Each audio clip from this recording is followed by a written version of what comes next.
হজের মুহরিম যখন হয়ে যাবা, ইহরাম পরে নিলা তুমি, ইহরামের কাপড় পরার নাম ইহরাম নয়, বরং নিয়ত করেছে তুমি নিজের উপরে হালাল কাজগুলো হারাম করে নিলা। আল্লাহ বলছেন সেইটা তো মুহরিম অবস্থায় যখন তুমি কাপড় পরবা তখন তোমার জন্য। কিন্তু যে ব্যক্তি হজের নিয়ত করবে, আমি রব্বুল আমিন তার জন্য দায়িত্ব দিলাম, তার জীবনের সাথে অন্য সময়ও সম্পর্ক থাকবে না, কিন্তু এই সময় তার জীবনে তিনটা জিনিস সে নিষিদ্ধ করে নিবে। এক নম্বরে ফালা রফাসা, কোনো রকম পাপাচার, কোনো রকম অনাচার, কোনো রকম তার জীবনে আর কোনো ধরনের অশ্লীলতা অসভ্যতার সম্পর্ক থাকবে না। ওয়ালা ফুসুক, আল্লাহ যে নির্দেশ দিয়েছেন ওরকম কোনো নির্দেশ জ্ঞাতসারে সে আর অমান্য করবে না। আল্লাহর বৈধ ওয়াজিব নির্দেশ, ফরজ নির্দেশ থেকে সে কখনো পৃষ্ঠ প্রদর্শন করবে না। আর 3 নম্বর ওয়ালা জিদালা ফিল হজ, আল্লাহ আবার স্পেশাল করে বলেছেন, বান্দা তোমার জীবনে হজের সময়ে কোনো ঝগড়াঝাটি থাকা চলবে না।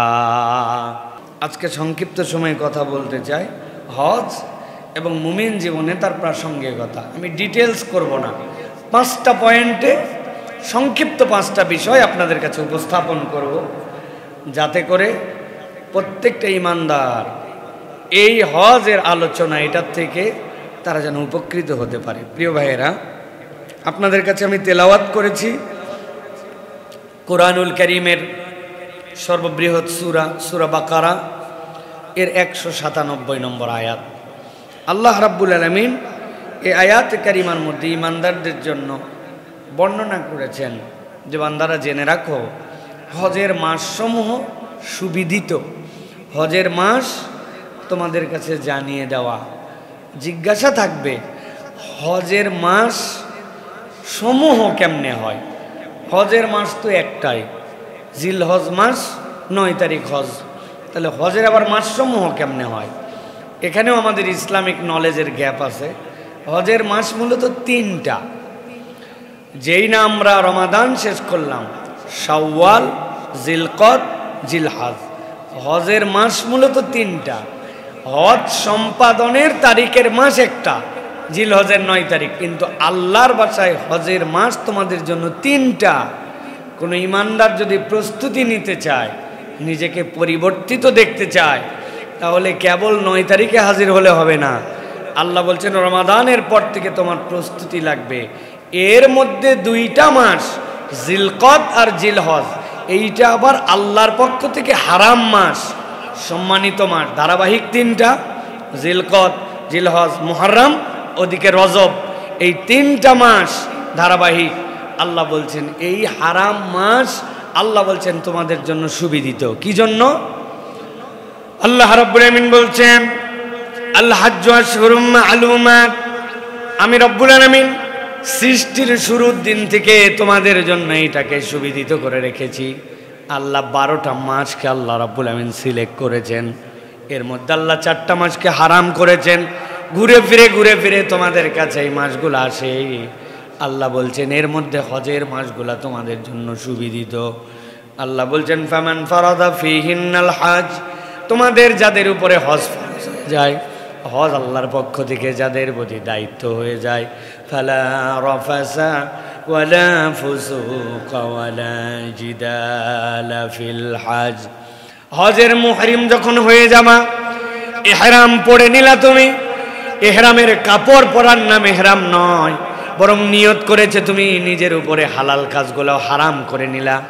আল্লাহ বলছেন সেইটা তো মুহরিম অবস্থায় যখন তুমি কাপড় পরবা তখন তোমার জন্য। কিন্তু যে ব্যক্তি হজের নিয়ত করবে, আমি রব্বুল আমিন তার জন্য দায়িত্ব দিলাম, তার জীবনের সাথে অন্য সময়ও সম্পর্ক থাকবে না, কিন্তু এই সময় তার জীবনে তিনটা জিনিস সে নিষিদ্ধ করে নিবে।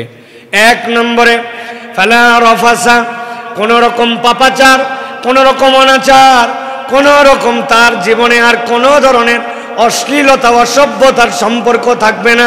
ওয়ালা ফুসুক, আল্লাহ যে নির্দেশ দিয়েছেন ওরকম কোনো নির্দেশ জ্ঞাত সারে সে আর অমান্য করবে না। আল্লাহর বৈধ ওয়াজিব নির্দেশ ফরজ নির্দেশ থেকে সে কখনো পৃষ্ঠ প্রদর্শন করবে না।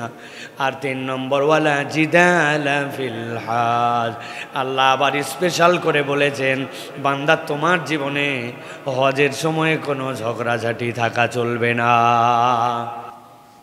ভালো করে একটু খেয়াল করেন, একটা মানুষ যদি নিজেকে আল্লাহর কাছে পিওর হিসেবে উপস্থাপন করতে চায়, আল্লাহ রাব্বুল আলামিন রমজান দিলেন, রমজানের মধ্যে বান্দার মর্তবা কোন পর্যায়ে নেবেন আল্লাহ জানালেন। আল্লাহ বলেন এই জন্য সিয়াম দিয়েছি লাআল্লাকুম তাত্তাকুন, লাআল্লাকুম তাত্তাকুন, আশা করা যায় মানুষরা মুত্তাকি হবে। মুত্তাকি মানে কি?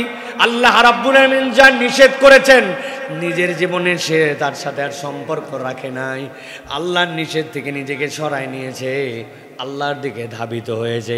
কিন্তু আল্লাহ বলছেন ও আমার বান্দা, হজ কেবল তোমাকে নিষেধ থেকেই ফিরাবে না, হজ তোমাকে মুহসিন, হজ তোমাকে আল্লাহর ভালো কাজের জন্য উদ্বুদ্ধ হয়ে ঝাঁপিয়ে পড়ার ট্রেনিং তোমাকে শিখাবে। আল্লাহ রাব্বুল আলামিন যেইটা তুমি না করলেও রাগ করে না, যেইটা না করলেও গুনাহ হয় না, যেটা না করার দ্বারা আল্লাহর নির্দেশ অমান্য হয় না, কিন্তু বান্দা আল্লাহকে খুশি করার জন্য এমন ভাবে ঝাঁপায়, এমন কাজ করে যেটা করলে আল্লাহ খুশি হয়, এমন বাদ দেয় যেটা বাদ দিলে আমার রব খুশি হয়। আল্লাহ বলছেন বান্দা তুমি কেবল মুত্তাকি থেকো না, হজের সফরে মহসিন হতে হবে। আর কেউ যদি মহসিন হতে চায় তার জীবনে 3টা জিনিস থাকা চলবে না। 1 নম্বরে পাপ এবং পাপাচার, অশ্লীলতা, অসভ্যতা, মা যাহারা মিনহা ওয়া মা বাতানা, প্রকাশ্যেও না গোপনেও না, সামনেও না পার্সোনাল জীবনেও না, বান্দার জীবনে কোনো অশ্লীলতা থাকবে না। 2 নম্বরে আল্লাহ বলছেন আমার বান্দা কোনো ফুসুক থাকবে না। আমার বান্দা আল্লাহর পক্ষ থেকে নির্দেশ আছে, ওই নির্দেশ যদি তার জন্য ওয়াজিব হয় বান্দা কখনো সেখান থেকে দূরে থাকবে না। 3 নম্বর আল্লাহ বলছেন বান্দার জীবনে ঝগড়াঝাটি মুক্ত হয়ে যাবে, এই বান্দা কলহ বিবাদকারী হবে না, এই বান্দা অযথায় মানুষের সাথে কথা বলবে না, এই বান্দা কথায় কথায় মানুষের সাথে খোঁটা দিবে না, তার মুখটাকে সে নিয়ন্ত্রণ করে ফেলবে। আল্লাহ রাব্বুল আলামিন বলছেন ওয়ামা তাফআলু মিন খাইরিন ইয়ালামহুল্লাহ, বান্দা জেনে রাখো দুনিয়ার কেউ যদি নাও দেখে তুমি একটা ক্ষুদ্রাতি ক্ষুদ্র কল্যাণকর কিছু যদি করো তোমার রব সেই ভালোর খবরটা রাখে। ছোট থেকে বড় তুমি যা করো তার খবর রাখেন আল্লাহ, ইয়ালামহুল্লাহ। আল্লাহ রাব্বুল আলামিন এরপরে আবার সতর্ক করছেন ওয়াতাজাওয়াদু, পাথর সংগ্রহ করো। মুফাসসিররা ব্যাখ্যা করছেন আহকামুল কোরআনের ভিতরে এসেছে একদল লোকে এত বেশি তাকওয়াবান, বলতে শুরু করলাম আমরা হজের সফরে যাচ্ছি, কিসের মাল সামান, আল্লাহর উপর তাওয়াক্কুল করে রওনা দিলাম, কিন্তু পথে যাওয়ার পরে খাদ্য শেষ হয়ে গেছে, শেষে আল্লাহর করে সফরকারী ভিক্ষা করতে শুরু করছে, আমারে খাওয়ার টাকা দাও। আল্লাহ বললেন না না না, রব্বুল আলামিন তোমাদেরকে এইরকম তাওয়াক্কুল করতে বলেন নাই, আল্লাহর প্রতি ভরসাও থাকবে, কিন্তু বান্দা তোমার সাধ্য অনুযায়ী তোমার প্রস্তুতিও নেওয়া লাগবে। আল্লাহর একটা সুন্নাত আছে, রব্বুল আলামিন একটা পদ্ধতির মাধ্যমে বান্দাকে দেন। আল্লাহ চাইলে আপনি হা করে আছেন, মুখের মধ্যে খাবার দিয়ে দিতে পারেন, এই ক্ষমতা আল্লাহর আছে, এটার নাম ঈমান, কিন্তু এটা আল্লাহর তরিকা নয়। আল্লাহ রাব্বুল আলামিন বলছেন তাজাওয়াদু, পাথেয় সংগ্রহ করো, তবে জেনে রাখো যত পাথেয় সংগ্রহ করো না করো ফাইন্না খায়রাজ যাদিত তাকওয়া, বান্দা আল্লাহকে ভয় করার পুঁজি যদি তোমার জীবনে থাকে ওইটাই তোমার শ্রেষ্ঠ অর্জন। আল্লাহ রাব্বুল আলামিন বলছেন ওয়াত্তাকুনি ইয়া উলিল আলবাব, আর জ্ঞানওয়ালারা তোমাদের কাছে দাবি হচ্ছে তুমি যদি হুঁশওয়ালা মানুষ হও তাহলে ভয় করলে একমাত্র করার মতো আল্লাহকে করা লাগবে। তুমি যদি মনে করো যে সে দেখতেছে আর আল্লাহ দেখাচ্ছেন, এই বিশ্বাস যদি তোমার মধ্যে থাকে আর কাউকে লাগবে না, তুমি কারে কোত্থেকে বাঁচার চেষ্টা করবা। যতম মানুষ হওয়ার জন্য আল্লাহ হজ আমাদেরকে দিয়েছেন। খুব গভীরভাবে খেয়াল করেন, ইসলামের যে বেনা, ইসলামের যে নির্দেশনা, ওর একটা ধারাবাহিকতা আছে। এর আগে আমি অনেক আগে আলোচনা করেছিলাম আপনাদের কাছে, আমানতু বিল্লাহি ওয়া মালাইকাতিহি ওয়া কুতুবিহি ওয়া রুসুলিহি, এটা এমনি এমনি আসে নাই। এই যে ধারাবাহিকতা, ওইটাতে দেখবেন তাকদীরের বিষয়টা সবার শেষে আছে। কেন? বান্দা আল্লাহ, রসুল, মালাইকা, কিতাব এইগুলা না বুঝলে ডাইরেক্ট তাকদীরে ধাক্কা মারলে ওই বান্দার ঈমান এলোমেলো হয়ে যাবে। ঠিক একই রকম আপনি যদি দুনিয়ার জীবনে দেখেন, ঈমান আপনার জন্য সালাত, যাকাত, এরপরে সিয়াম, তারপরে আপনার জন্য হজ, এই যে চারটা ইবাদত আপনার জন্য আগে। বান্দা যখন এইগুলাতে আল্লাহর প্রতি ভালোবাসায় টাইটুম্বুর হয়ে যায়, আল্লাহর কাছে তার নিবেদন একদম শতভাগ দিয়ে দেয়, আল্লাহ তখন বলেন আমার ভালোবাসার মানুষকে আমি আপ্যায়ন করার জন্য আমি মক্কায় খানায় কাবায় তোমাকে নিতে চাই। বান্দা তখন আল্লাহর মেহমান আর আল্লাহ তখন মেজবান। সুবহানাল্লাহ। এই জন্য আল্লাহ রাব্বুল আলামিন বান্দাকে এই হজ দিয়েছেন। আল্লাহ রাব্বুল আলামিন বলছেন এই জন্য যে তোমাদেরকে এই হজ আল্লাহর পক্ষ থেকে সবচেয়ে নিষ্কলুষ বানানোর জন্য ট্রেনিং। বিসিএস ক্যাডার হয়ে যায়, 3 লেয়ারের পরীক্ষা দেওয়ার পরে এরপরে তারা যে কঠিন পরীক্ষা, একবার বিসিএসে আমিও টিকছিলাম, কি পরিমাণ পড়ালেখা করা লাগে, এটা পাগল হয়ে যেতে হয় একদম। এত কিছুর পরেও কি করে জানেন? ডাইরেক্ট নিয়োগ হয় না, বিপিএটিসিতে নিয়ে যায়, ওই যে সাভারে, ওইখানে যাওয়ার পরে 3 মাসের ট্রেনিং করায় তাদেরকে। এত পড়ালেখা করলো, এত অনার্স মাস্টার্স, এই যে প্রিলি, রিটেন, ভাইবা, এত জিনিস শেখার পরেও আবাসিকে নিয়ে যায়। এমনকি একটা কাঁচের প্লেটে 2টা চামচ দিয়ে আপনি কেমনে খাবেন, ওই চামচ দিয়ে খাওয়ার সময় শব্দ করা যাবে না, এটার উপরে আলাদা 5-7 দিনের ট্রেনিং হয়। আপনার শব্দ হয়েছে তো আপনার বাতিল, আবার আপনাকে ওইটার জন্য এটিকেট, ম্যানার সব কিছু শেখানো হয়। আবাসিক জায়গায় রেখে তৈরি করে তাকে এরপরে প্রশাসনে দেওয়া হয়, তারপরে বিভিন্ন জায়গায় দেওয়া হয়। যারা জেডিসিতে পাস করে, মানে জুডিশিয়াল সার্ভিস কমিশন, যেটা আমাদের যারা ম্যাজিস্ট্রেট হয়, আপনি মনে করেন না সারা জীবন ল পড়ছে, অনেক কিছু করছে, কিন্তু তাকে ডাইরেক্ট পাঠায় দিল না, তার জন্য আলাদা আবার আবাসিক ট্রেনিং করে তারপরে পাঠায়। ঠিক মনে রাখবেন, দুনিয়াতে আপনি যত ইবাদত করেন, আপনি বিচ্ছিন্ন জায়গায় ছিলেন, আপনি নামাজ যেখানে মন চায় পড়েছেন, আপনি রোজা যে অবস্থায় মন চায় রেখেছেন, আপনি যাকাত যেখানে ইচ্ছা সেখানে আপনি আপনার পদ্ধতিতে আল্লাহর দেওয়া ধন আপনি বিভিন্ন জায়গায় বিতরণ করেছেন। হজ বিওয়াক্তিম মাকসুস বিআমালিম মাকসুস আলা তরিকিম মাকসুস, নির্ধারিত পথে, নির্ধারিত সময়ে, নির্ধারিত স্থানে, নির্ধারিত সময়ে আপনাকে করতে হবে। আপনার কোনো ইচ্ছা বলে এখানে কিছু নাই। জায়গা ফিক্সড, আমল ফিক্সড, ওয়াক্ত ফিক্সড, সময় ফিক্সড। আল্লাহ বলছেন তোমাকে কেন আনলাম? এখন তোমাকে নিষ্কলুষ বানানোর জন্য আনলাম। আমার বান্দা এখন মুহসিন হবে, তাকে আমি সারা জীবনের গুনাহ খাতা মাফ করে সদ্য ভূমিষ্ঠ শিশু বানায়া ডাইরেক্ট জান্নাতে ঢুকানোর সার্টিফিকেট দিয়ে বের করে দিলাম। পৃথিবীর কোথাও আর এটা হয় না, এটা হয় হজে। এখন জিজ্ঞাসা, হজ কাদের জন্য ফরজ? হজ ফরজ হওয়ার পরেও দেরি করলে আমাদের জন্য কোনো সমস্যা আছে কিনা, এটা আমাদের একটু জানা দরকার। হজ কাদের জন্য ফরজ? আল্লাহ রাব্বুল আলামিন বলছেন, ওয়ালিল্লাহি আলান নাসি হিজ্জুল বাইত মান ইসতাতা ইলাইহি সাবিলা। আল্লাহর ঘরে সফর করতে পারে, স্বাবলম্বন রাখে, এরকম ব্যক্তির জন্য আল্লাহর ঘরে হজ করা ফরজ। ভালো করে কথাটা বোঝেন, আল্লাহর ঘরে যেতে পারে। আগেকার অনেক সালাফরা বলেছেন, আসারটাও লাগবে না, যাওয়া পর্যন্ত তোমার। কেউ কত দূর পর্যন্ত পুঁজি থাকতে হবে? তোমার এই হজের সফরের সময়টুকুতে তোমার পরিবারের ভরণ পোষণ স্বাভাবিকভাবে কারো কাছে মুখাপেক্ষী হতে হবে না, ভরণ পোষণ করতে পারে এই পরিমাণ সম্পদ তাদের জন্য রেখে, এর অতিরিক্ত তোমার যদি থাকে তাহলে তোমার জন্য আল্লাহর ঘরে হজের সফরে যাওয়া ফরজ।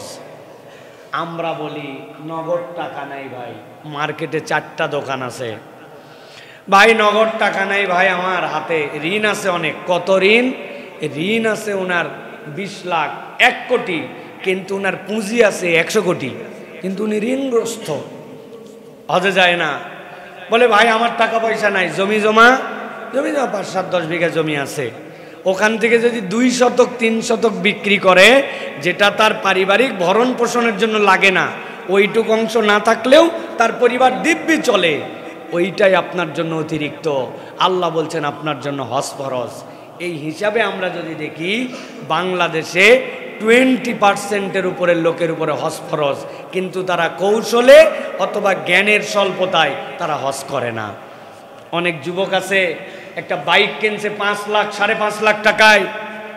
আমি তো অনেক সময় বলি ওই ছেলের উপরে বাধ্য করে নিচ্ছে, সে হজ ফরজ হয়ে যাবে অনেক সময়।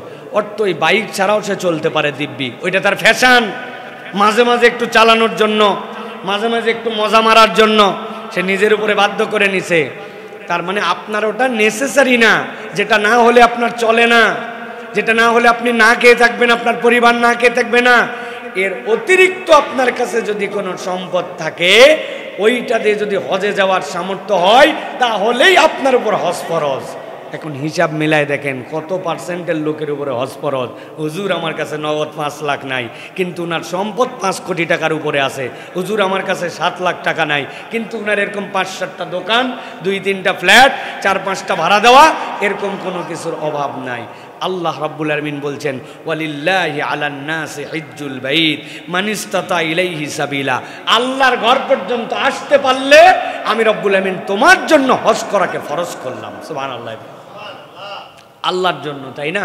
যাতে আল্লাহর ঘরে লোক বেশি হয়, আল্লাহ যেন দেখাতে পারেন অন্যকে। নাউজুবিল্লাহ বলবেন না?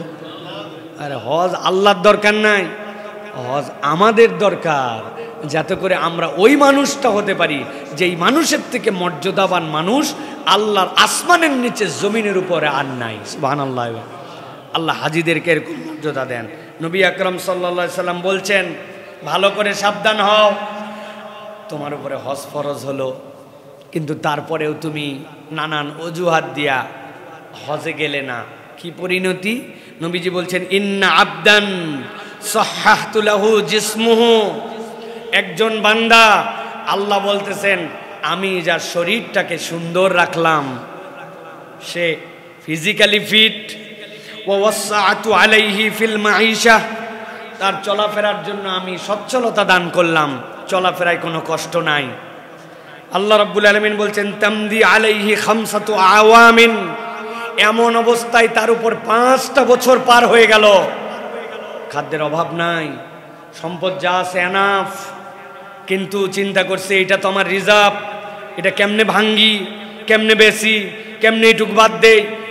আল্লাহ রাসূল সাল্লাল্লাহু আলাইহি সাল্লাম বলছেন 5 বছর তার উপর থেকে অতিক্রম হয়ে গেল, শারীরিকভাবে ফিট, অর্থনীতিও তার কাছে আছে, ক্যাপাবল, কিন্তু সে আল্লাহর ঘরে আসলো না।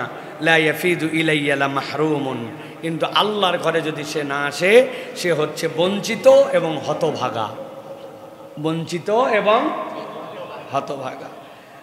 আমি হয়তো বুঝবো না, কিন্তু কিসের থেকে যে বঞ্চিত হলাম? আল্লাহ আপনাকে জান্নাত থেকে বঞ্চিত করে দিলেন, বাকি দুনিয়ায় সব পাইলাম, আমাদের তো তেমন কোনো লস নাই, তাই না ভাই? মানে জান্নাত থেকে বঞ্চিত হয়ে দুনিয়ার সব পাইলাম, তেমন কোনো লস আছে? তো এই লোক আর আবু জেহেলের মধ্যে কোনো পার্থক্য আছে? কোনো পার্থক্য নাই প্রিয় ভাই। রাসূলুল্লাহ সাল্লাল্লাহু আলাইহি সাল্লাম এই জন্য নিষেধ করেছেন প্রিয় ভাইরা। যে কথা বলছিলাম, আল্লাহ ঈমান দিলেন, সালাত দিলেন, যাকাত দিলেন, সওম দিলেন, এগুলো আল্লাহ সব জায়গায় করতে দিলেন, কিন্তু আল্লাহ হজ দিয়ে বান্দাকে তার আপন জায়গায় ডেকে নিলেন, যে বান্দা তুই এর আগ পর্যন্ত যেখানে যেখানে ছিলি ওই পর্যন্ত আমার ভালোবাসায় তুই অনন্য, তোর ইবাদত, তোর ডেডিকেশন আমার পছন্দ হয়েছে, এখন বান্দা তোকে ডাক দিলাম, আয় ওমিম্মা রাযাকনাহুম ইউনফিকুন, আমার দেওয়া সম্পদ থেকেই আমার ঘরে আসার জন্য তুই খরচ কর, আর আমি আল্লাহ তোর জন্য গ্যারান্টার হলাম, তোকে আরাফাত থেকে বের করব ওইভাবে মায়ের পেটের থেকে বের হয়েছিলি যেইভাবে। আর মায়ের পেটের থেকে যে বাইর হয়েছে, এই মায়ের পেটের থেকে বের হওয়ার পর তার আমল নামায় কোনো গুনাহ আছে? সোয়াবও নেই, আরে সোয়াবও নেই, গুনাহও নেই, ওর আমল নামায় চালু হয় নাই। আল্লাহ বলছেন যার আমল নামায় চালু হয় নাই তার আবার হিসাবে কি বিচার কি? অনেক সময় বাচ্চা কাচ্চা পেশাব করে দেয় না, বাচ্চা কাচ্চা গায়ের মধ্যে হাইগে দেয় না, বাচ্চা কাচ্চা অনেক সময় না বুঝে এরকম করে একটা জিনিস ধরে নষ্ট করে দেয় না, কেউ কি হিসাবের মধ্যে ধরে যে এই বাচ্চার এটা অপরাধ? আমল নামাতেও কি ওইটা ওঠে অপরাধ? আল্লাহ বলছেন আমার বান্দাকে আমি নিয়ে আসছি ডেকে ডেকে আমি তাকে মাসুম বাচ্চা বানাইছি।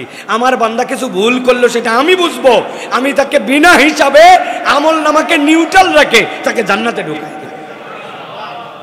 এটা হচ্ছে হজ। এখন এই হজ ফরজ কার উপরে হয়েছে আর কার উপরে হয়নি, বাসায় যে খাতা কলমে মিলাবেন।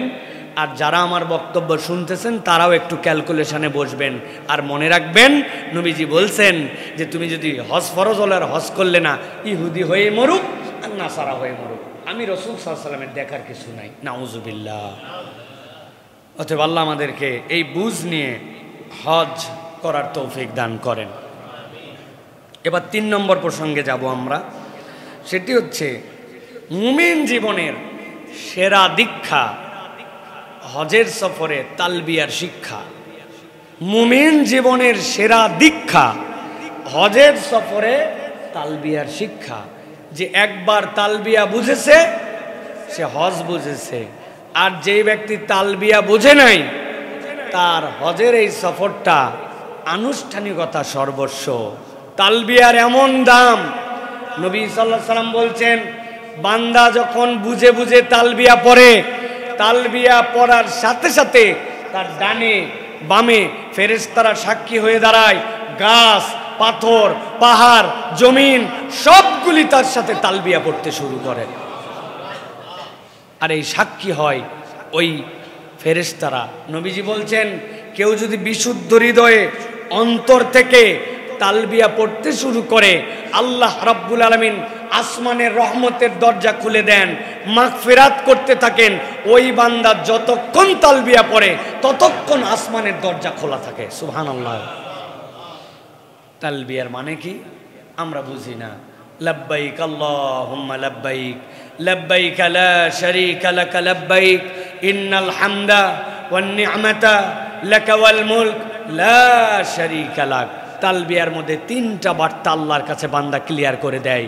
এই 3 বার্তা যদি আপনি বুঝে নিতে পারেন, আপনার হজ অনন্য, আপনার আমল অনন্য, আল্লাহর কাছে আপনার উপস্থাপন অনন্য।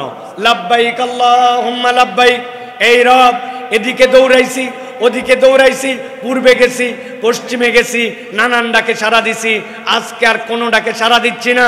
দেখো আল্লাহ আমার পোশাকের অবস্থা তোমার নবী যেভাবে দেখাই দিয়ে গেছেন আমি সেই পোশাক ধারণ করেছি। আল্লাহ আমার অনেক দামি টুপি ছিল, আজকে আমার টুপি নাই। আল্লাহ আমার গায়ে সুগন্ধি লাগানোর অনেক পারফিউম ছিল, এখন আমার সুগন্ধি লাগানোর সুযোগ নাই। আল্লাহ আমার নখ আমি কাটতে পারি না, আমার চুল আমি তুলতে পারি না, আমার গায়ে আমি তেল মাখতে পারি না, আমার জুতা কেনার অনেক সামর্থ্য আছে। রব তোমার ঘোষিত অনুযায়ী আমার পায়ের উপরটা ফাঁকা রাখতে হয়েছে, আমার মুখটা ফাঁকা রাখতে হয়েছে। লাব্বাইক আল্লাহুম্মা লাব্বাইক, এই রব আমি আপনার দিকে হাজিরা দিচ্ছি, আপনার কাছে যাচ্ছি। এই রব্বুল আলামিন তোমার কাছে যে যাচ্ছি, অনেক দিক অনেকের ডাকে গেছি, কিন্তু আজকে একটা গ্র্যান্ড সাক্ষী তোমার কাছে দিচ্ছি। লাব্বাইক লা শারীকা লাক লাব্বাইক, এমন এক রবের কাছে যাচ্ছি যার কোনো কিছুতে শরীক নাই। লা শরীক, আল্লাহর দিকে আমি দৌড় দিছি। ফেরেশতার সাথে সাথে সাক্ষী হয়। আপনার এই তালবিয়ার সাথে সাথে গাছ পড়তে শুরু করে, পাথর পড়তে শুরু করে, আপনি মৃত দেখতে পান জমিন, আপনি মৃত দেখতে পান ডালপালা, আশপাশ গাছ তরুলতা সবগুলি তখন এই তালবিয়ার ভার সহ্য করতে পারে না। আল্লাহর দেওয়া ভাষা অনুযায়ী তারাও পড়তে শুরু করে লাব্বাইক আল্লাহুম্মা লাব্বাইক। আল্লাহ আমার মন ভরে নাই, আল্লাহ তোমার কাছে আমি 3টা স্বীকৃতি দিতে চাই। কি স্বীকৃতি দিতে চাই?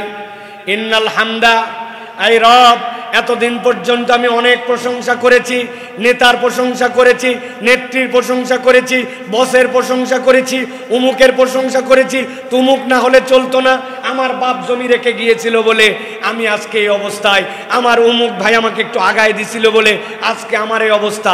আল্লাহ এইগুলা দুনিয়াবি আল্লাহ হাম, এইগুলার কত অংশ আমার জন্য বৈধ ছিল, কিন্তু আজকে যখন আমি তোমার অভিমুখে হয়েছি ফাইনাল ডিসিশনটা তোমাকে জানাচ্ছি। ইন্নাল হামদা, যত প্রশংসা, যত কৃতজ্ঞতা, যত সার্থকতা, যত তোমার প্রতি আল্লাহ আমার পক্ষ থেকে ডেডিকেশন, সবগুলো আজকে উজাড় করে বললাম। আল্লাহ আগের সব ভুয়া, সব মিথ্যা, সবগুলো আংশিক সত্য অথবা আমি স্বার্থের কারণে বলেছি, কিন্তু ইন্নাল হামদ, আল্লাহ আজকে সব প্রশংসা তোমার। ওয়ান নি'মাতা, আল্লাহ তুমি আমার প্রতি কত দয়া করেছো, কখনো তোমার প্রকৃত কৃতজ্ঞতা আদায় করতে পারি নাই। চশমা একজন লাগাই দিয়েছিল, চশমা যে দিছে তার প্রশংসা করেছি, ডাক্তারের প্রশংসা করেছি, কিন্তু আল্লাহ চোখ যে তুমি দিছো চোখের প্রশংসা করি নাই। দাঁতের ব্যথা ছিল, ডাক্তার দেখে ওষুধ ভালো হয়েছে, ওষুধের প্রশংসা করছি, ডাক্তারের প্রশংসা করছি, কিন্তু দাঁত যে তুমি আমাকে দিছিলে আল্লাহ সেই প্রশংসা কোনোদিন করতে পারি নাই। শরীরই তো মরে যেত, আল্লাহ ওই হার্টবিট কোটার থেকে উৎপাদন হয় আমার জানা নাই। ডাক্তার তো ওপেন হার্ট সার্জারি করে, কিন্তু বিট তো ডাক্তার তৈরি করতে পারে না।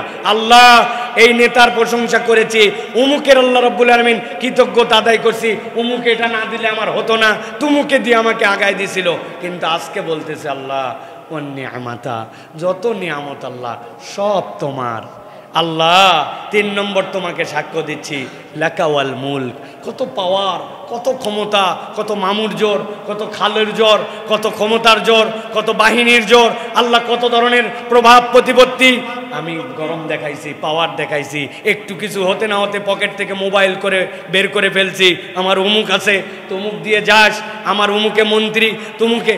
আল্লাহ এইগুলা সবগুলো আল্লাহ দুনিয়ার কনসেপ্ট, আল্লাহ এইগুলা কিছুই না, কিন্তু আমি আসল ক্ষমতা যে তোমার, ওখান থেকে যে ক্ষমতাটা আসে এইটা আমি ভুলে গেছিলাম। আল্লাহ লাকাওয়াল মুল, সকল রাজত্ব তোমার। আল্লাহ তোমাকে না বলছি ইন্নাল হামদা ওয়ান নি'মাতা লাকাওয়াল মুল, আল্লাহ আরো একবার তোমাকে বলছি লা শারীকা লাক, এই 3টার মধ্যে কারো শরীক নাই, আমি একমাত্র তোমার দিকে ছুটে চলতেছি। বান্দা যদি একবার এই রকম করে বুঝে বুঝে তালবিয়া পড়ে আল্লাহর দিকে রওনা হয়, ওই বান্দার খানায় কাবায় যাওয়ার আগে, আরাফাতে পৌঁছানোর আগে এই দুনিয়ার যত সৃষ্টিকুল সাক্ষ্য দিয়া মাগফিরাতের দোয়া করে ওই তালবিয়ার বুঝ তার হৃদয়ে যদি বিশুদ্ধভাবে ধারণ করে, আর বান্দার হক নষ্টের গুনাহ যদি তার না থাকে, আল্লাহ ওই বান্দাকে তালবিয়া পড়ার সাথে সাথেই মাফ করে দেন। কিন্তু আমরা তালবিয়া লাব্বাইক আল্লাহুম্মা লাব্বাইক না পারি বিশুদ্ধ করে বলতে, না পারি এর কনসেপ্ট জানতে, অথচ হজের স্লোগান এইটা। নবীজি সাল্লাল্লাহু আলাইহি ওয়াসাল্লাম বলেছেন 3 বার পড়ো, 5 বার পড়ো, 7 বার পড়ো, বেজোর করে পড়ো, একসাথে তোমরা আল্লাহর কাছে ছেলেরা চিৎকার করে করে তালবিয়া পড়ো। তালবিয়া কোনো আসতে না, আমার স্বীকৃতি আমার রবের। আল্লাহ কে কি মনে করলো আমার দেখার সুযোগ নাই। খানায় কাবা দেখার আগ পর্যন্ত হাজি এহরামের নিয়ত করার পর থেকে কোনো আমল নাই, বিশ্বাস করেন কোরআন হাদিসে কোনো আমল নাই। এহরাম করার পর থেকে কাবার প্রথম দেখার আগ পর্যন্ত একটাই আমল, শুধু তালবিয়া, শুধু তালবিয়া। আল্লাহ স্বীকৃতিটা দেখতে চান, আমি তোর রব, তুই আমার গোলাম, আজকে গোলামির সবচেয়ে বড় স্বীকৃতি দে। তুই স্বীকৃতির কারণে ওই খানায় কাবা আমার ঘর দেখার আগেই আমি তোকে জান্নাতের ফায়সালা দিয়ে দেব। অতএব প্রিয় ভাইয়েরা, এই তালবিয়াটা বুঝতে হবে। হাজিরা আমাদের তালবিয়া বোঝেন না, হাজিরা তালবিয়া পড়েনও না, লজ্জা লাগে। আপনার কিসের লজ্জা? যে আল্লাহ আপনার মুখ দিল, আপনি হজের সফরে যান, দুনিয়া তামাম করে ফেললেন, আপনি দুনিয়ার আপনি কত পণ্ডিত, আর আপনি আল্লাহর জন্য জান্নাত নিতে যাচ্ছেন, আপনি তালবিয়া ঠিক করতে পারেন নাই। এর থেকে কপাল পোড়া আমরা কোত্থেকে হব? এর থেকে কপাল পোড়া মুসলমান আর কিভাবে হবে? এই জন্য আমি বলবো প্রিয় ভাইয়েরা, বাচ্চাদেরকে তালবিয়া শিখাবেন ছোট থেকে। লাব্বাইক আল্লাহুম্মা লাব্বাইক, তাদের দিলের মধ্যে তামান্না তৈরি হবে। ওই বাচ্চারা এক সময় বলবে চলো আমরা হজে যাই। আমার ছোট 3 মেয়ে, 3 জনের আলাদা ব্যাংক আছে, 2 জন বড় 2 মেয়ে উমরায় গেছে, কিন্তু ছোট যে যায় নাই, ওরা 2 টাকা 1 টাকা করে অন্য কোনো কারণে জোগাড় করে না, টাকা রাখে উমরায় যাবে জন্য। এই ব্যাংকের টাকা দিয়ে উমরা করলে তো ভাই 50-60 বছর লাগবে, তারপরে হবে না। কিন্তু মেন্টালিটি তার যে এটা উমরার জন্য তার টাকা। আমার বাচ্চারা কিছু পাইলেই ওই ওই ওই ব্যাংকের মধ্যে রাখবে যে বাবা আমরা উমরায় যাব না, আমরা আল্লাহর ঘরে যাব, আল্লাহর ঘরে যাওয়ার জন্য। এটা আপনার বাচ্চাকে তারবিয়াত দেন, আল্লাহ এটা বরকত দেয়। ব্যাংক এতটুকু দেখতেছেন, কিন্তু এই ব্যাংক যিনি দেখতেছেন ওই রবের তো ব্যাংকের কোনো শেষ নাই, উনি তো ব্যাংক দেখতেছে এইটুকু আপনি, কিন্তু আল্লাহ তো দেখতেছে বড়ভাবে। আপনার চোখ ছোট জন্য আপনি দেখতেছেন, আমার রবের তো দেখার কোনো সীমা নাই, সীমাহীন দেখেন তিনি। ওইটার মধ্যে কোনো আয়ত্তের মধ্যে কোনো হিসাব ক্যালকুলেশনের মধ্যে আনতে পারবো না। আল্লাহ সামিউম বাসির, আল্লাহ দেখে কবুল করে নিতে পারেন। অতএব প্রিয় ভাইয়েরা, এই তালবিয়ার ধ্যান জ্ঞান শিক্ষা প্রত্যেক হাজি এবং ইমানদারের জীবনে খুবই জরুরি। প্রিয় ভাইয়েরা, এইটা আমাদেরকে খুব মনে রাখতে হবে। তালবিয়াতে আমরা 3টা সাক্ষ্য দেই, এটা গেল একটা পাঠ। এবার আমরা আরেকটা পাঠে যাব, সেটা হচ্ছে হজ তো করতে চাই, কেমন হজ করতে চাই জানার দরকার না ভাই? কেমন হজ করতে চাই আমরা?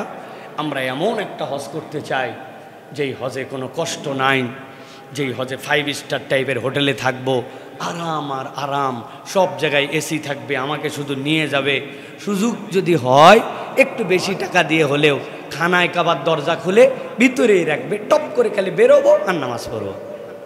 এরকম হজ চাইতো না ভাই আমরা? না না, অনেকেই চায়। আপনি বললে হবে নাকি? আমি 1-2 বছরের অভিজ্ঞতায় বলতেছি না, 16 বছরের অভিজ্ঞতা বলতেছি। 16 বছর। ভাই আপনার হজ কেমন ছিল? আলহামদুলিল্লাহ, বিউটিফুল। কি কেমনে বিউটিফুল? ভাই রে ভাই, যে খাওয়ানো খাওয়াইছে, আরে এ তো কাছে রাখছে, খালি যাই আর আসি, যাই আর আসি, আর খাওয়া দাও ভিআইপি খাওয়া দাও, মানুষ এত খাওয়াতে পারে। বাকি বিষয় আসয় আমল আখলাক বলছে, ওগুলো তো সবাই করছে, আমরাও করছি, ওইগুলো কম করি নাই, কম করেন নাই।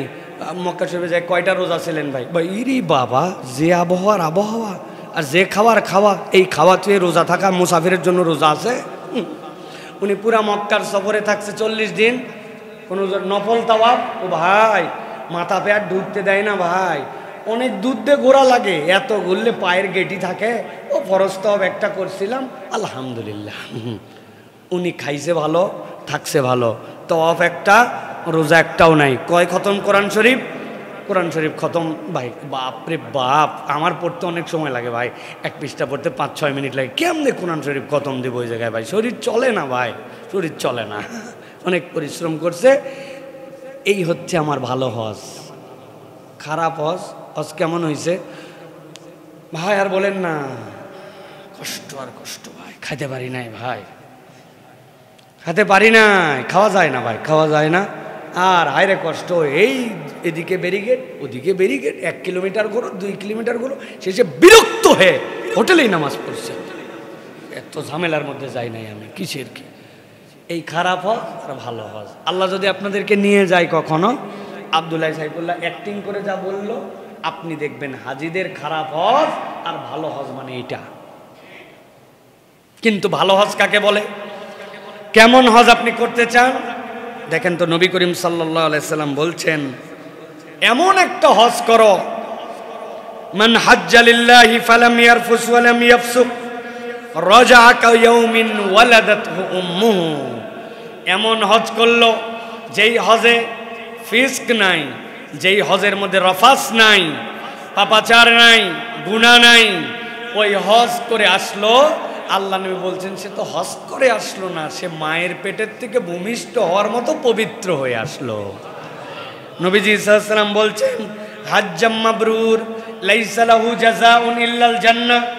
যদি কারো হজটা মাবরুর হয়ে যায়, জান্নাত ছাড়া আর কিছুই আল্লাহ দিবেন না, খালি জান্নাতটুক দিবেন। সুবহানাল্লাহ বলবেন না? না। এখন জিজ্ঞাসা হচ্ছে, হজটা ভালোই করতে চাই, সেই ভালো হজের নাম হচ্ছে মাবরুর হজ। কি হজ? সবার মধ্যে বলতে হবে, কি হজ? আমরা কি হজ করতে চাই? এখন মাবরুর হজ তো করতে চাই, তো মাবরুর হজের আমল কি জানার দরকার আছে না ভাই? মাবরুর হজের আমলটা কি?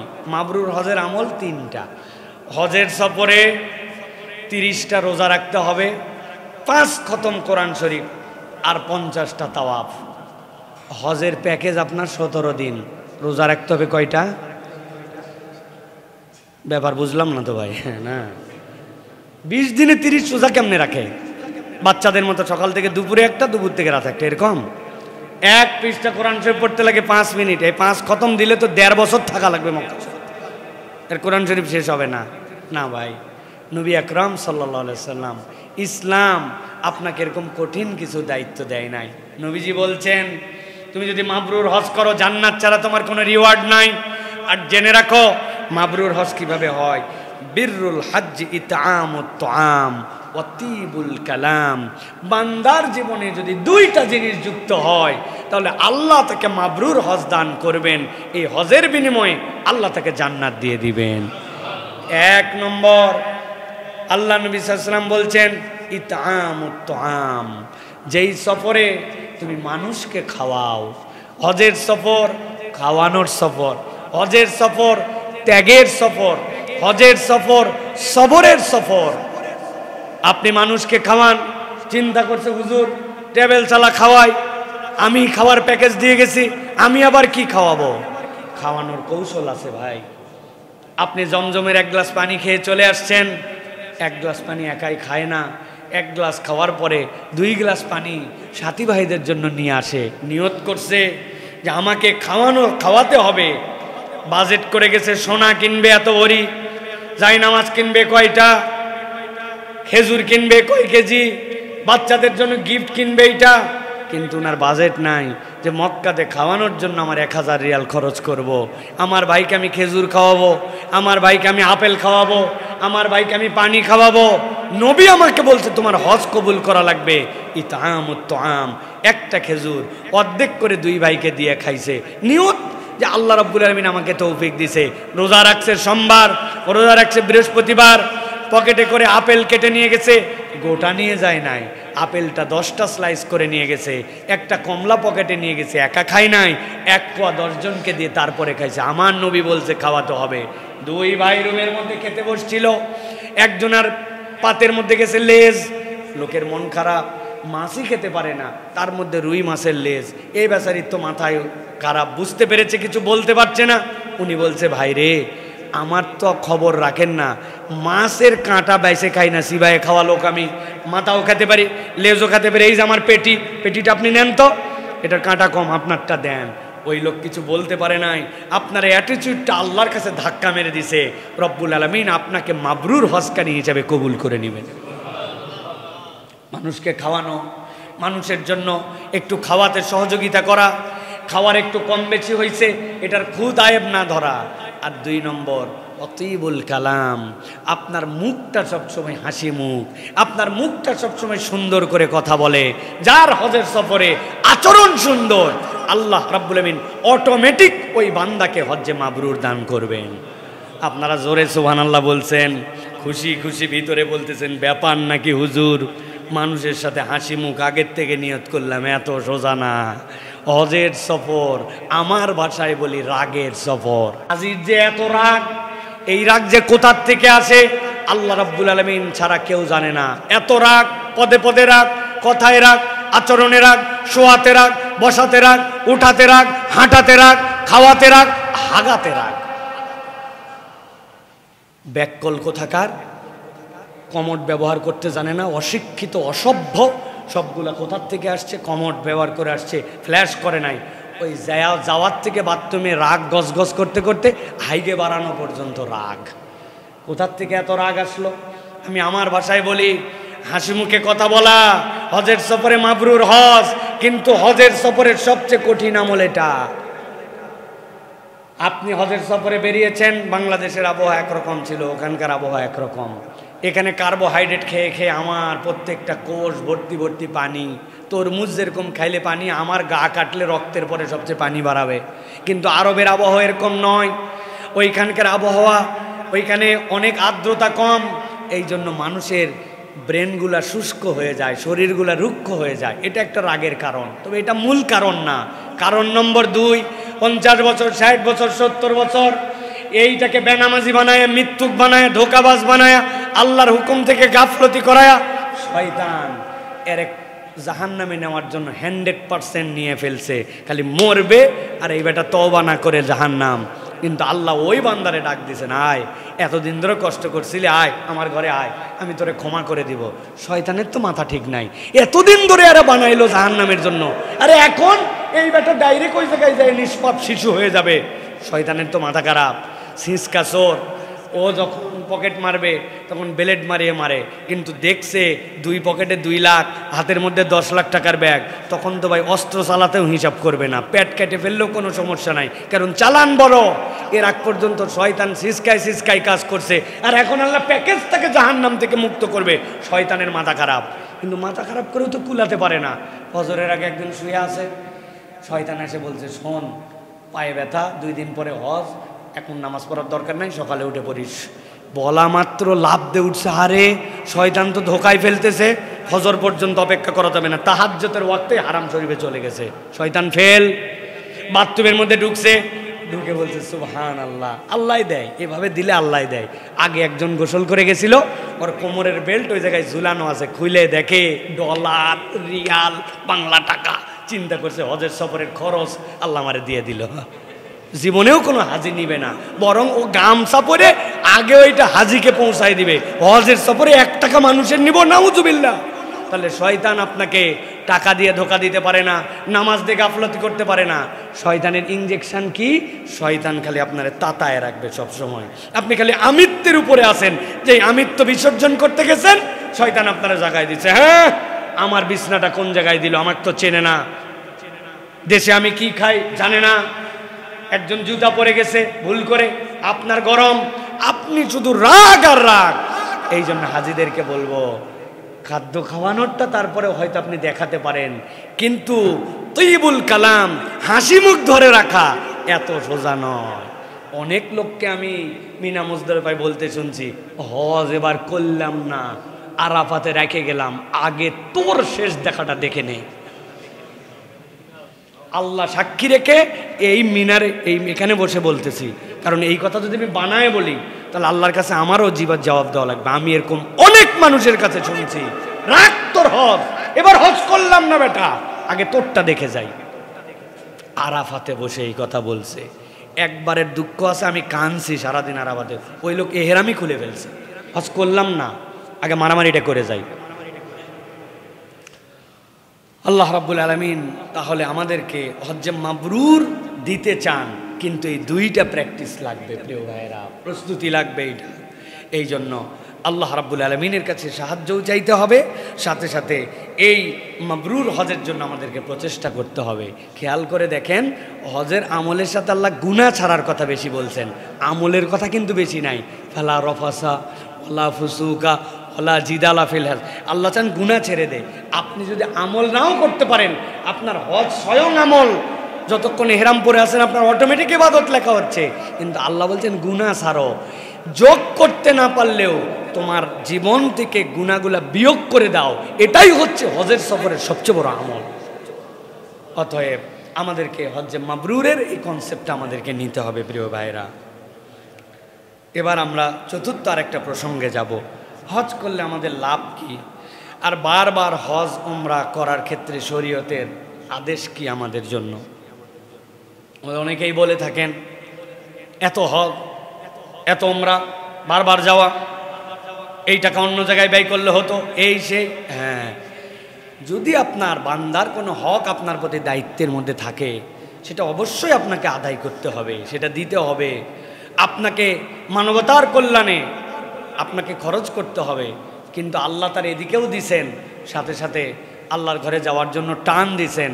এটা একটা ভিন্ন হৃদয়। সকল হৃদয়ে আল্লাহর ঘরে যাওয়ার জন্য এরকম উথালা পাথালা হয় না। আমার মাত্র 20 দিন লাগে আল্লাহর ঘর থেকে আসার পরে, 20 দিনের মধ্যে নতুন টান তৈরি হয়। এই 20 দিনে টান তৈরি হয় না, কিন্তু আমার 20 দিনের মধ্যে আবার নতুন করে আমার টান তৈরি হয়।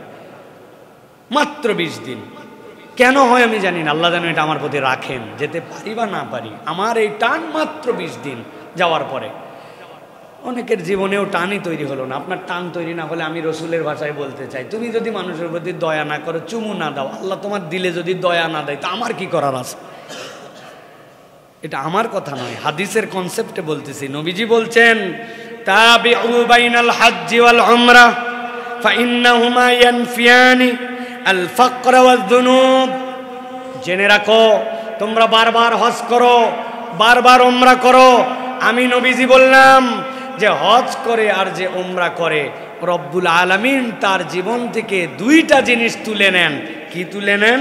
আল্লাহ বলছেন, আল্লাহ তার পাপ উঠায় নেন আর তার দারিদ্রতা আল্লাহ মুছে দেন। কেমন ভাবে মুছে যায় পাপ, কেমন ভাবে উঠে যায় তার দারিদ্রতা? নবীজি বলছেন, কামা ইয়ানফিল কিরু খাবাসাল হাদিদ। নবীজি বলছেন, যেইভাবে শিরিষ কাগজ রেন্দা লোহার উপরের জাং ডলে তুলে দেয়, আল্লাহ রাব্বুল আলামিন যারা হজ করে উমরা করে বারবার, তাদের জীবনের অপরাধ আর দারিদ্রতাকেও শিরিষ দিয়ে গুছে জং তুললে যেরকম, ওই রকম ভাবে তার জীবন থেকে দূর করে দেয়। হজ উমরা করে ফকির হয় না মানুষ, আল্লাহর রহমতের দরজা খুলে যায়। নবীজি সাল্লাল্লাহু আলাইহি সাল্লাম বলছেন, ওয়ালাইসা লিল হাজ্জাতিল মাবরুরাতি সাওয়াবুন ইল্লাল জান্নাহ। কেউ যদি হজ্জে মাবরুর করতে পারে, জান্নাত ছাড়া তার প্রতিদান নাই। দুনিয়ার দারিদ্রতা বিমোচন এগুলা কয়দিন থাকতে পারে, নাও পারে, কিন্তু আল্লাহ জান্নাত থেকে দান করেন। আল্লাহ নবী আরেক হাদিসে বলছেন, আল উমরাতু ইলাল উমরাতি লিমা কাফফারাতুল লিমা বাইনাহুমা ওয়াল হজ্জাল মাবরুর লাইসা লাহু জাযাউন ইল্লাল জান্নাহ। নবীজি বলছেন, জেনে রাখো, এক হজ থেকে আরেক হজ, এক উমরা থেকে আরেক উমরা, এর মধ্যের গুনাহ আল্লাহ মাফ করে দেন কাফফারা হিসাবে।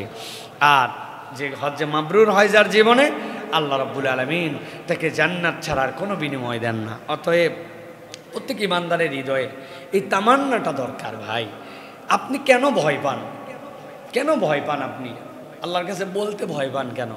আমি তো এরকম একজন ফকির চিনতাম, মারা গেছে, আব্দুর রব নাম, দারুসালাম মহল্লায় বাড়ি ছিল। আপনারা যে শুনে আসবেন প্রয়োজনে। দুইটা সংসার ছিল তার, বাচ্চা কাচ্চা অনেক, অভাবী মানুষ, কিডনির ডায়ালিসিস করতে হতো জন্য, আর সে পরিশ্রম করতে পারতো না। এককালে প্রচুর পরিশ্রম করছে, মানুষের কাছে হাত পাতত, তবে যার তার কাছে হাত পাতত না, পরিচিত জেনে বুঝে তাদের কাছে টাকা নিত। তার একটা খাসলত ছিল, হাত পাততে পারতে মানুষকে বলতো, ভাই আমাকে একবার হজে নিয়ে যাস তো। 10 টাকা দেওয়া এক কথা, আর হজে নিয়ে যাস তুই, আবার কি ভিক্ষা? এরকম ভিক্ষা কোনোদিন কাউকে করতে শুনছেন আপনারা? না, আমি শুনছি। এই লোক বলে, আমাকে একটু হজে নিয়ে যান ভাই, আমাকে একটু হজে নিয়ে যান, বুঝে চুঝে বলে, লোক বুঝে বলে। ওই লোক 500 টাকা দিয়েছে, সাথে এটা বলছে। তো এরকম অনেকবার বলতে বলতে কার কাছে যায় বলছে, ওই লোক বলছে, আরে জবর ভিক্ষুক তো, আল্লাহর ঘরে যাওয়ার ভিক্ষা করছে, যা আমার অফিসে আসিস। পরের দিন অফিসে আসছে, আর পাসপোর্ট টাসপোর্ট অফিসের লোকজনদের বানায় দিয়ে 2 বার হজ করছে। ভিক্ষুক, হজে যাওয়ার এহরামের কাপড় কেনারও সামর্থ্য ছিল না। তো আমরা রহমানের কাছে ভিক্ষা করতে পারি না? এই লোক দুনিয়ার মানুষের ভিক্ষা করছে যে, আল্লাহ আমার একটু তুমি আল্লাহর ঘরে নেও। আল্লাহ তার জন্য এই যে তাজাওয়াদু, আমি একটুখানি একটা ছোট ব্যাংক বানাইছি, দেখো আল্লাহ 20টা টাকা রাখছি, কিন্তু 20 টাকায় তো হয় না, আল্লাহ 1,20,000 টাকা লাগে, বাকিটা তুমি একটু দেও আল্লাহ। কেমনে দিবে আমি তো জানি না। আপনি আল্লাহর কাছে এরকম করে বলবেন। এই বান্দা যদি এই বলা অবস্থাতেও মারা যায়, তাহলে আল্লাহ নিয়তের কারণে আল্লাহ থেকে হজকারী উমরাকারীর দপ্তরে নাম লেখায় নিতে পারে। আমার নিয়তই নাই, আগের থেকেই বলছে টাকা নেই, পয়সা নেই, হুদামিজা বলে লাভ কে আনতেছে। আমাদের দিলটা একদম ছোট হয়ে গেছে। প্রিয় ভাইয়েরা, হজ এবং উমরা এটা বিরাট এক নিয়ামত। আমি কতগুলো জিনিস লিখেছিলাম, আজকে সময় নাই জন্য আর বলতেছি না। ধনী গরিব, ফকির ক্ষমতাবান দুর্বল, সাদা কালো, সকলেই এক রূপে আমিত্বর বিসর্জন দিতে যায়। হজে আমিত্বের বিসর্জন দিতে যায়। আমি বলে আর কিচ্ছু নাই, তুমি কে? আরে তোমারও যে ড্রেস আমারও ড্রেস, তুমিও আরাফাতে আমিও আরাফাতে, তুমিও মিনাই তুমি মুজদালিফা, তোমার কত টাকা বেশি, তুমি যাও দেখি আরাফাত থেকে ডাইরেক্ট চলে যাও মুজদালিফা না দিয়ে চলে যাও, কত বড় হিম্মত, যাও মক্কায় চলে যাও, তোমার হজ হবে না। না, গরিব মিসকিন অসহায়, সাদা কালো, ধনী গরিব, আফ্রিকা বাংলাদেশ, আরবি নন আরবি, ইংরেজি উর্দু ফার্সি মালয়, সব এক।